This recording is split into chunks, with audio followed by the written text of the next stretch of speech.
Patrick, do you mind, my name's Sarah, I work for Channel 7. Do you mind just kind of starting from the beginning for us and telling us about race day, if that's okay with you? Certainly, that sounds great. So, Sunday morning, weather was perfect conditions for a marathon in the city of Detroit, and Windsor they make a perfect backdrop for a marathon event. We start off at, it's still dark when we start, and we're crossing the Ambassador Bridge, and we're watching the light come over Windsor and in Detroit, and it's just a gorgeous start today, and we run through beautiful neighborhoods, and it's historic neighborhoods. And it's a great race. And talk about the experience. I mean, you're running. Tammy was saying you've run 13 marathons before.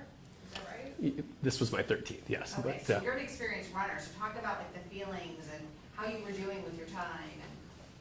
I was concentrating on my time because all the conditions were right, and with any marathon you're competing against, the weather is the one thing you have no control of, and it was in my favor that day. So I was focusing on my times, and I was landing. It seemed effortless to run the pace I wanted to run, and with 2 miles left, I looking at my watch and just comforting myself, saying I'm right where I want to be. I've got an easy 2 miles left, and less than an hour I'll be celebrating my 60th birthday with my family, and thankfully that's what I remember.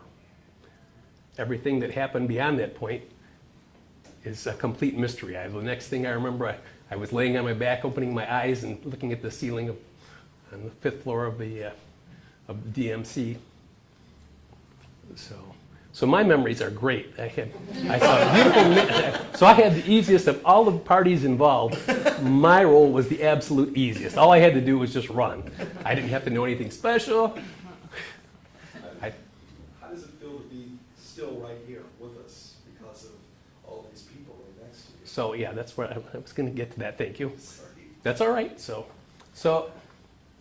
it's really difficult to express. Just English language and language in general is limited. There's not the right adjectives you want to find to put together and describe feelings of what it means to still be alive. And I look at my wife and my son and think about my daughters and think about,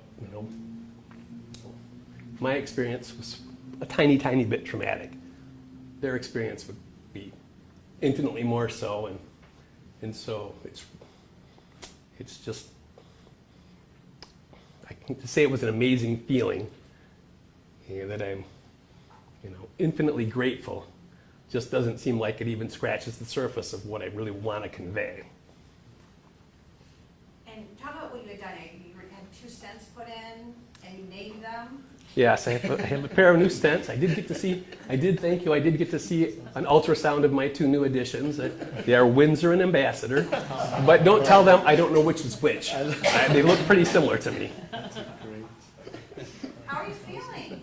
I am feeling really well, thanks. The only thing is, a little chest discomfort likely from the chest compressions, but other than that, I'm like, can I go up for a run?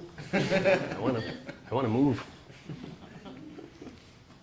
Can they give you a timetable on you're going to be able to run another marathon? I am definitely going to be able to run another marathon, and I'll probably leave it to myself to decide what that looks like. And I'll have a local cardiologist in Kalamazoo area that will help me with those decisions.